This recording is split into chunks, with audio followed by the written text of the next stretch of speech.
So let's talk about what we've learned about the D&D community. I see you've got some nice notes over there, so I'm going to let you get started on this. Oh, I was looking at these thinking, well, they've got bullet points. The organization sort of ends there. I've got a mind map, so teachers. Yeah, I don't know exactly where to start. I was thinking. That's why I tossed it to you. I was thinking in terms of the different areas where you find community. Yeah. So there's social media spaces. And as I thought, I realized Instagram is distinct from X, is distinct from Facebook. You get a very different feel. Part of it's just you're there for different purposes in some ways. Right. And then beyond that, I just tended to think more about our the community I have experienced. Right. And I guess I don't know I don't know where else to start. So I will just say, dive in. Bigger world as I like a good train wreck. So I do tend to pay attention to dust-ups online and fights and things that people are unhappy about.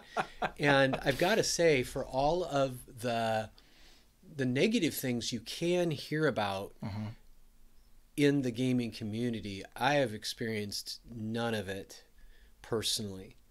I play live games with you and our teacher friends. I've got other groups I play with online. Been to a few conventions now.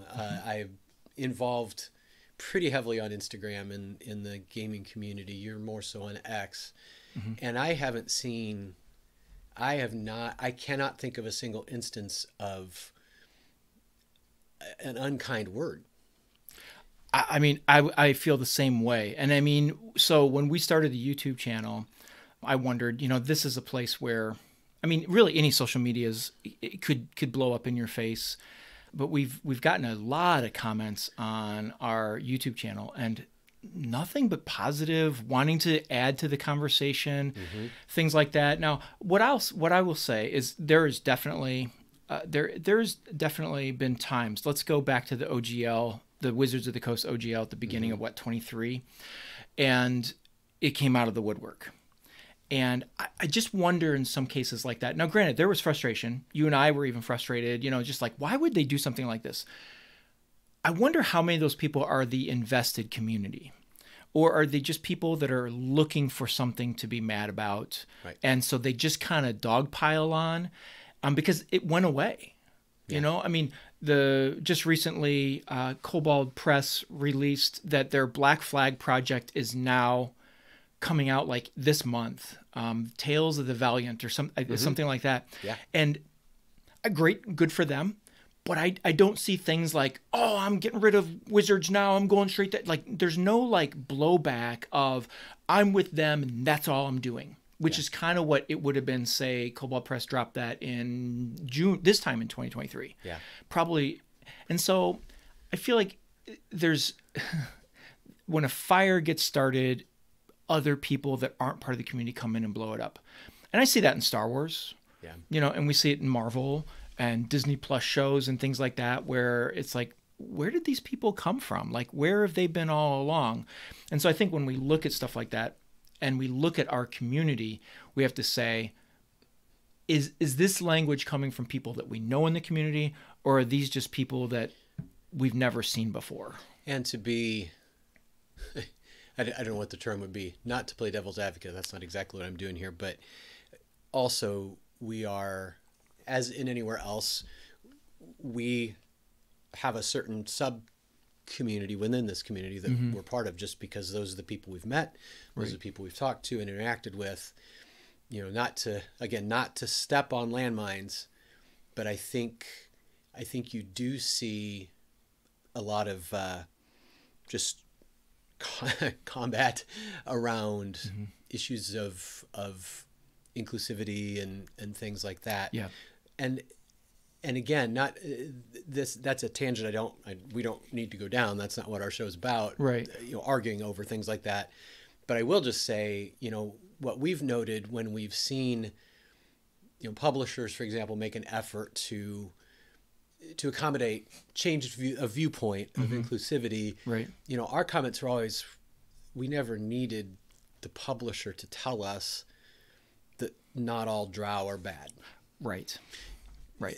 You know, and so it was kind of puzzling that was an issue at all, because the whole point of the game is you bend it, you sort of form it into the form you need for your table. Yeah, make it what you want. And I think that's a result of social media, because the game went from I'm playing in my group on my neighborhood and we play the way we want to, another group in an urban or a country area plays the game they want to play it. But then when it became an online sensation, Critical Role, et al., you know, the rest, then I am watching someone playing in a different area and I'm like, whoa, wait a minute. That's a good point. Yeah. You know, and so, and I think those are all good, I'll use my teacher term here, media literacy kind of things, to just have an understanding of, oh, I'm in Illinois, they're in wherever, you know, South America, Japan, Montana. And so they're going to have a different take on race and class and monsters and good and evil. And that's okay. That's okay. It might be shocking to me. And if I don't like it, then I should just turn it off. Yeah. But if I'm interested in it and I want to learn from it, then I keep watching and I be critical thinker about it. Yeah. In our conversation about community, I think that's a big part of it is being inclusive just as a person, and understanding and open-minded to, like, hey, our community, whether it's small or big, we're going to have differences. And so we just work through those differences. And it's interesting. One of the characteristics that I put down of community is that not all groups are for everybody. Right. Not all groups are for everybody. You might have, we've talked about this on the show, where I played in a game store years ago, early 90s, where we spent a 4-hour session getting down the hallway of a dungeon. And I think we walked into a room, and that was 4 hours. There was no combat. It was all, well, you can't put that in your backpack because how heavy is your backpack? And then we had to add up the weight of the backpack and discover, yeah, I can put that 5-pound thing on my backpack. I've got plenty. And then, well, did you count your sword and the weight of your sword? And I was like, are you kidding me? Have you guys got 7 days of rations? Because now you've used half a day. Mark that down. You've got 6.5 days. We were like, what? And so that wasn't my group. I never went back to that group. Yeah. But then you've got, you know, people who are really heavy combat runners, and you've got people who are really heavy social encounters, and just sometimes the personalities of the players. You know, I just don't get along with the way that person plays, and all of that is okay. Yeah. It is okay to not fit into a group. There are thousands and thousands, maybe millions of players. You can find another group someplace. I would, the one last thing I do have written down here, I guess getting a not edgy, but to final thought about the, I guess, social political events. I do notice it is a much more liberal space in general, particularly when you go to conventions and things like that, than I personally am. All right. And I do find I just need to be a little cautious. Not that I tend to, it's not, I mean, you're not there to do anything other than just have a good time and enjoy games and things. Right. And I have to, but I know, turn that part of your brain off. This is, and I think that's, honestly, I think everybody could probably use a little more of that just in life in general. That, I think so. Yeah. You know, if you meet someone, you deal with them as an individual and find areas where you connect and enjoy the conversation and move on. Yeah.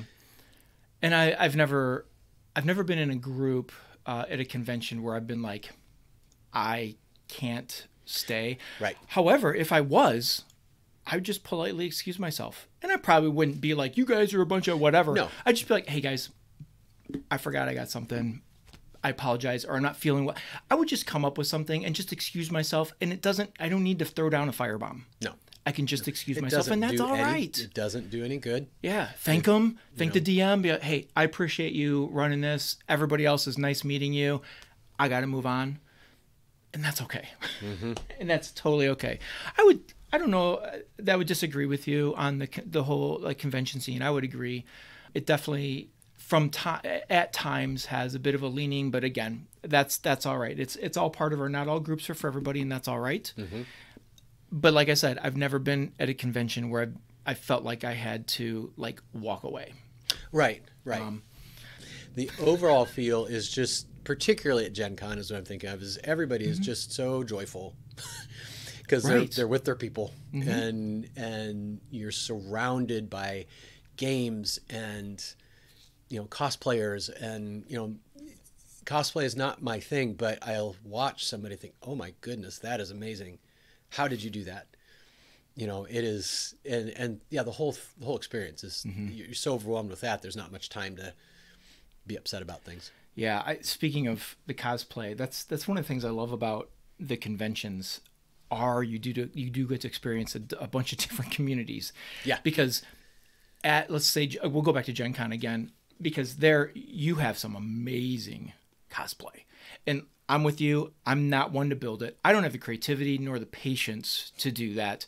But boy, do I love seeing it. That's one of the reasons why I love going to Star Wars conventions or just regular big Comic-Cons, because I have a serious appreciation of looking at those cosplay and then sitting back and going, they put in some serious time on that. So, I mean, there's a community that you experience. But then at Gen Con, you've got the role players, and you got the board gamers, and you've got the Magic and trading card community.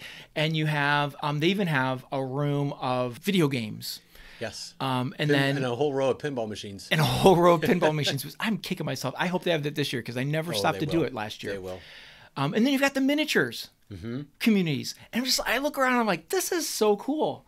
And I don't know, I probably associate them most with the role players, but I love board games and I love miniature games. And I'm terrible at the trading card games, but I love them.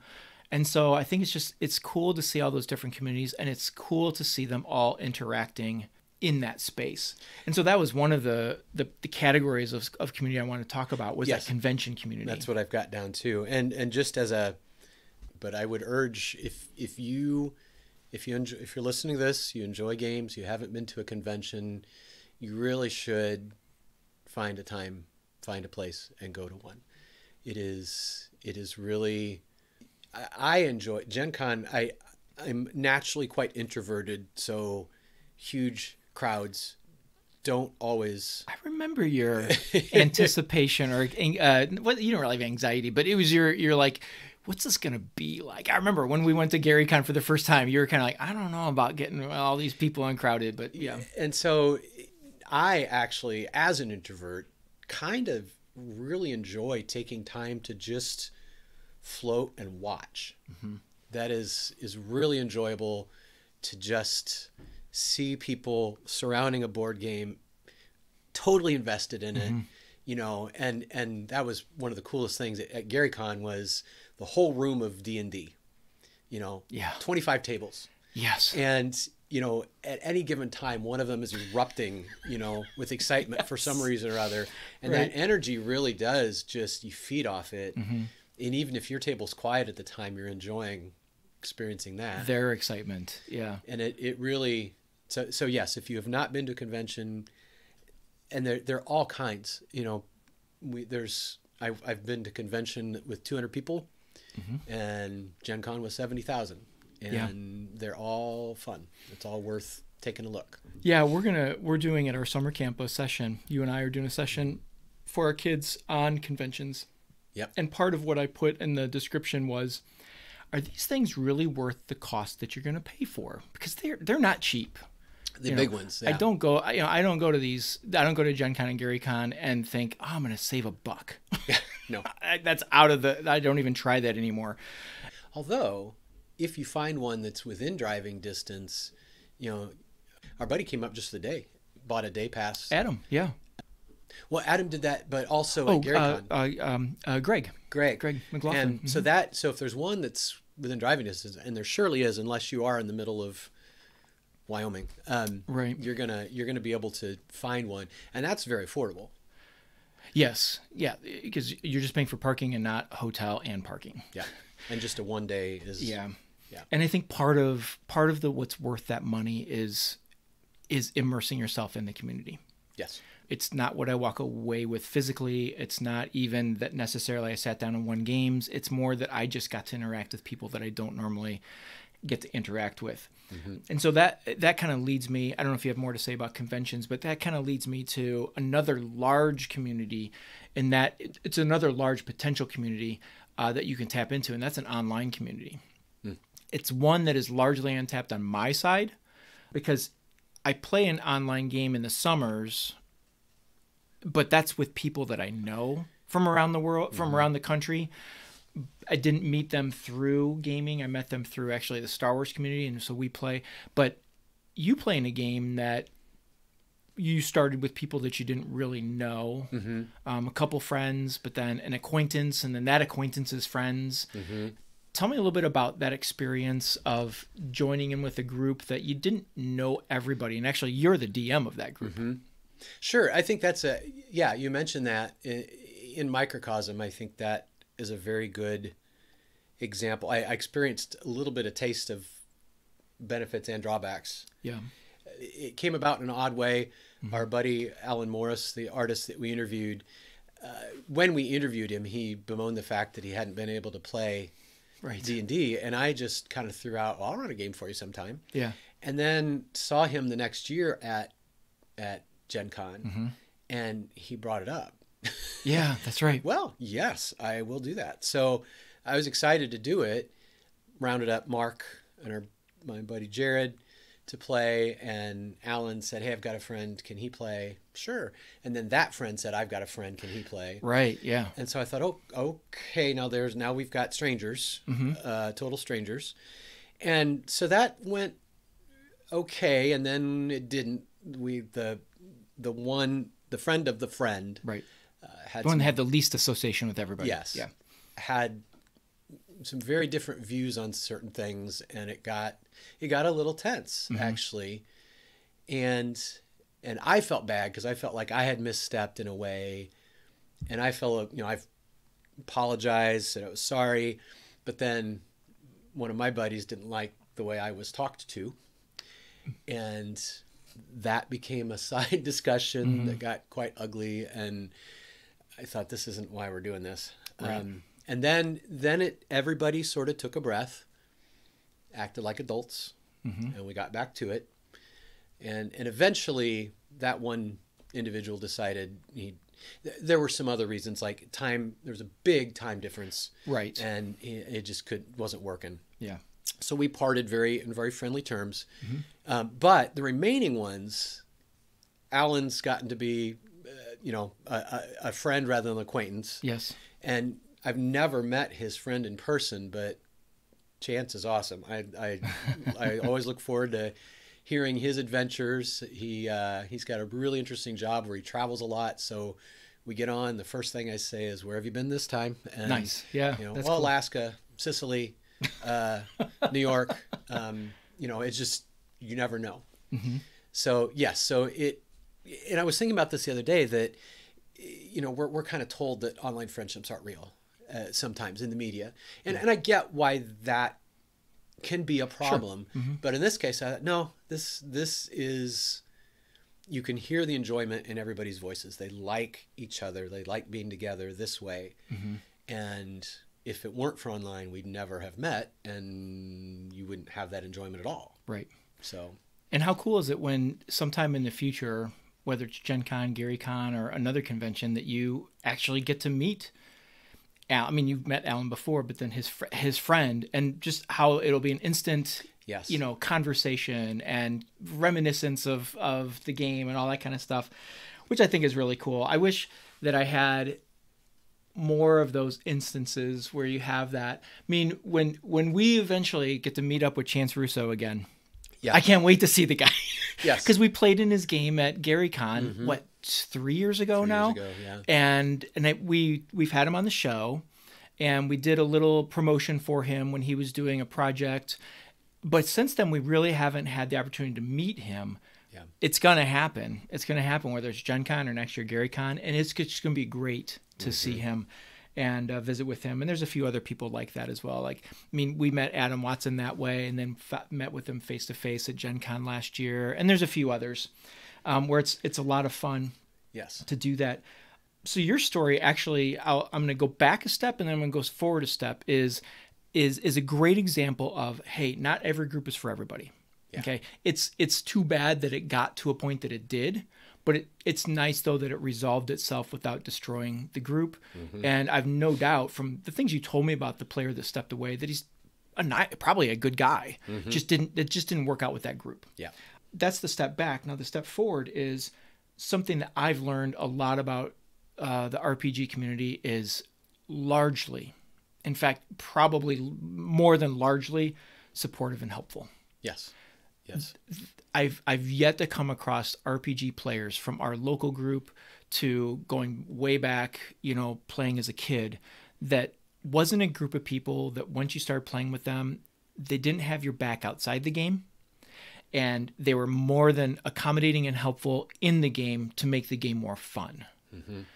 I think a lot of the reasons RPGers are this way is, one, we just, because of the nature of RPGs, we're social people, whether introvert, extrovert, whatever, but we just want that interaction and we want to have this imaginative story. But also we need people to play. And so if we get a new player coming in, or like at a convention, a lot of times I've come across at conventions, like someone sitting at the table that's like, I've never played this before. Okay, awesome. And then we are just we're falling over ourselves to help that person. Yes. Because even though I may not ever play with that person again, I want them to go home and find people and build their community. And so we fall over ourselves to help them because we want them in the game.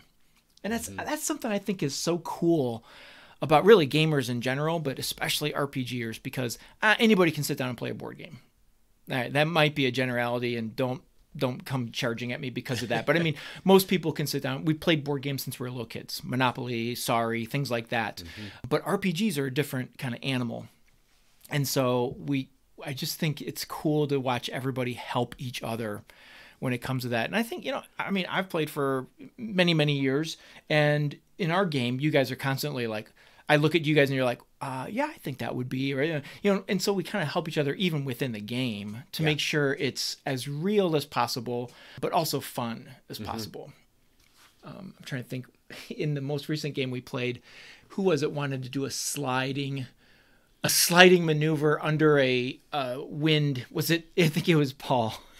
Wanted to run, and Chris had this spell like thing that he was blowing wind.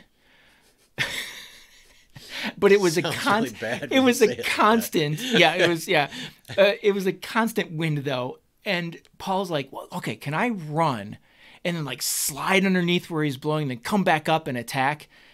I was like, okay, that's a lot that's going on there. But I was like, okay, in my head, I'm like thinking, okay, in a movie, you would see something like this. And so let's find a way to make it so that you can try to do this. It's not going to be an automatic win, but you have to do something.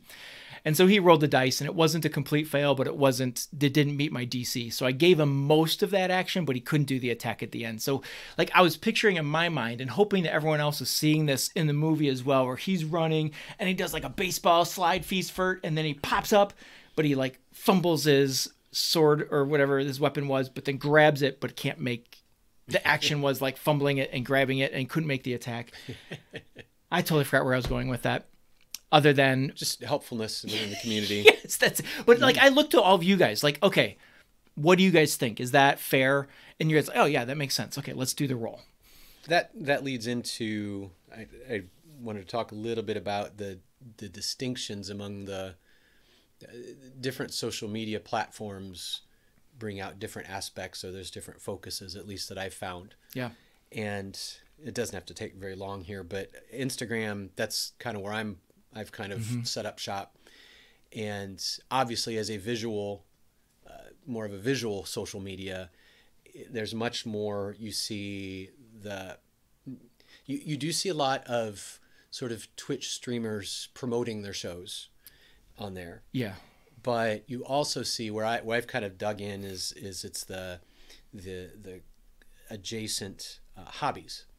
So train builders have sort of a community, dice makers have a community, and mini painters have a community. Yeah. And so I've kind of dipped into each of those. The dice, I don't do any dice making, but I just like to look at the pretty dice. So I follow those. Who doesn't? But I found with the train building that Instagram's interesting. There's not a ton of comment interaction. Right. It's more just look at this reel, look at this image. But when I have thrown a question out there, here's what I've done so far. I'm not quite sure how to go further. I'll get, it's not like hundreds of replies, but you get 4 or 5, and that's really all you need. Right. And again, very supportive. I have fun with the terrain building.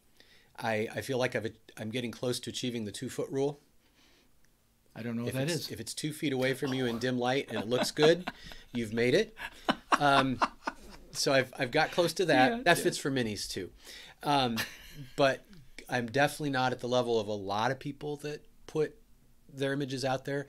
But I've never had an unkind comment, or even a harsh one like, "No, start over." It's always that looks good.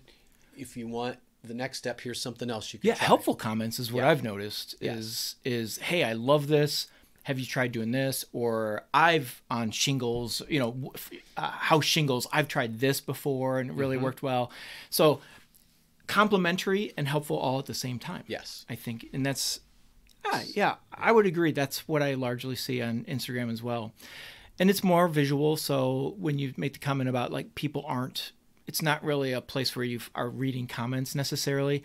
It's visual. You like and you move on and appreciate. And I'm the same way when I look at Instagram. I really like the way you've curated our Instagram.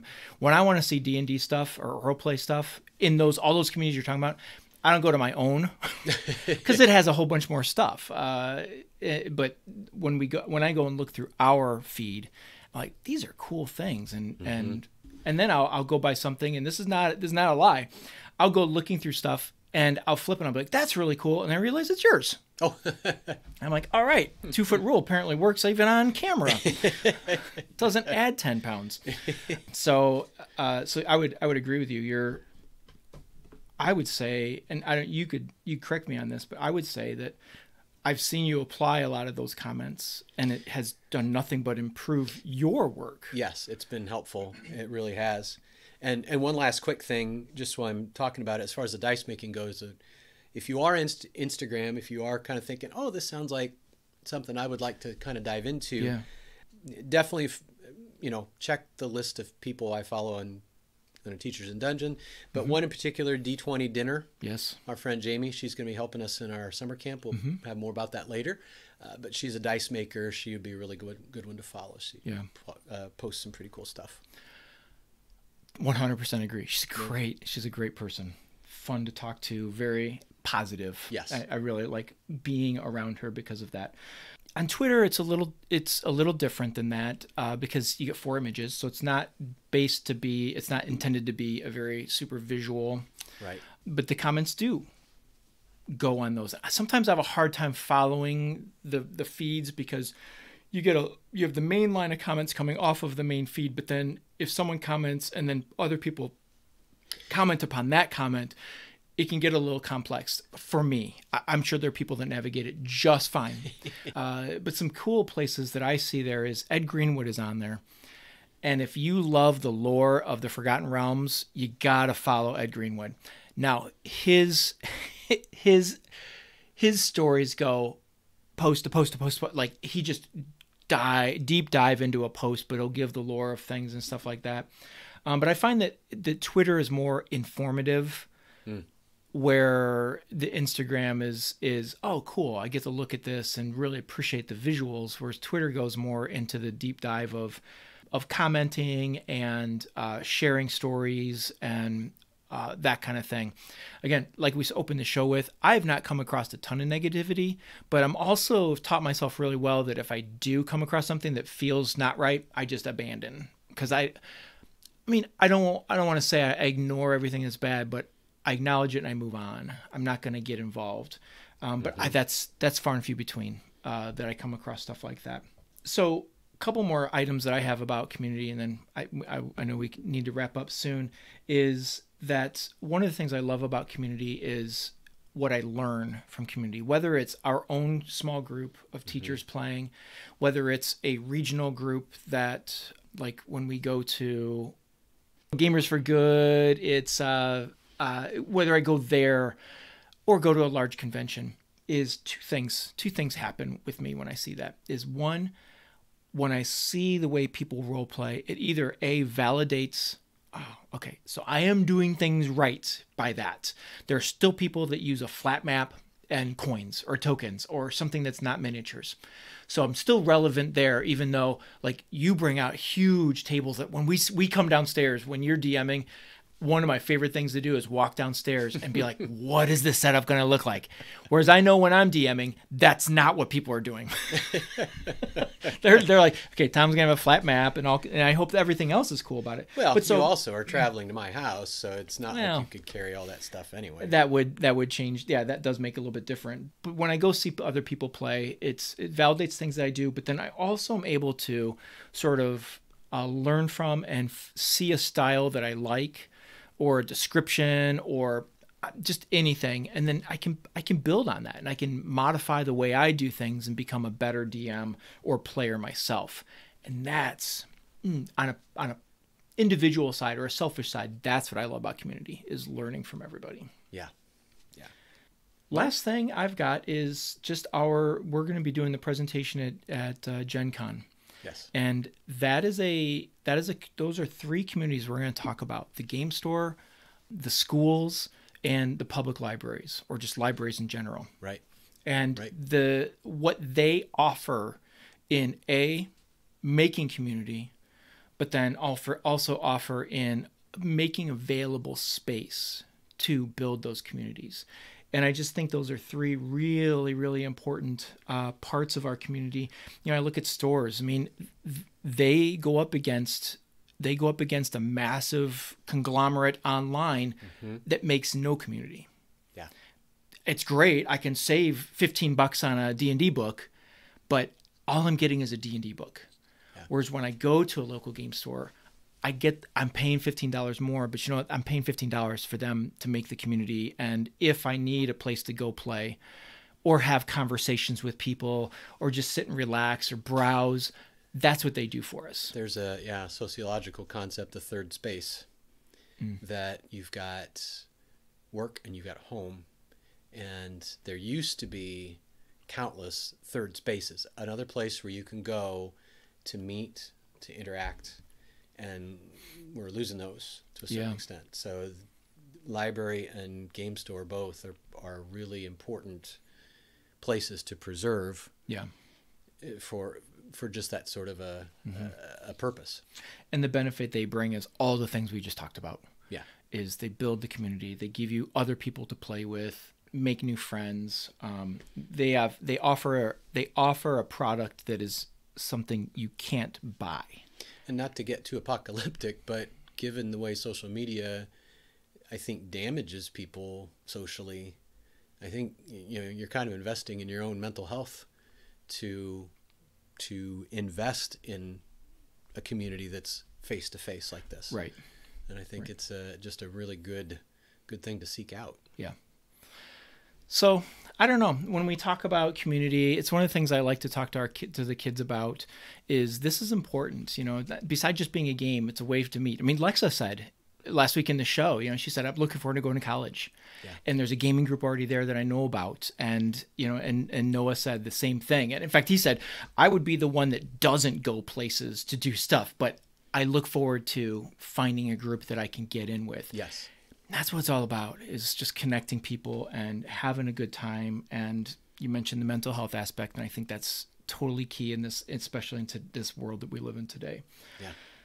So what kind of communities are you in, listening out there? I mean, I hope that our podcast, even though we're not RPGing right here, but we're about RPGs, and we talk about that, and we talk about teaching and creating communities. I hope that we create a community. And I know by looking at the numbers of people listening that there's a community out there. So we'd love to know, what kind of communities do you have, and what kind of experiences have you had? Are they similar to ours? Are they different than ours? Let us know. And we gave all that at the beginning of the show, all the places to let us know that. It'll be in the show notes as well. So join in the conversation with us and help us to continue to build this community. Share our show with other teachers or with other RPGers that you play with. We'd love to continue to build this. I know one thing that we're planning, if you're planning on going to Gen Con, is we're looking at doing a meetup at Gen Con and just playing games after hours. Look forward to that, but share the show with other people, and let's really make the teachers in the dungeon community even bigger so that we can keep doing the things that we've been talking about here in the last 45 minutes. Mm-hmm. So, all right, any final thoughts on our show today? No, I think you got it. All righty. Well, thank you all so much for joining us. I know it doesn't always build community when you roll a 20, or maybe it does. So keep rolling them and have some good laughs or sinister laughs or whatever it is. So until next time, we'll talk to you then.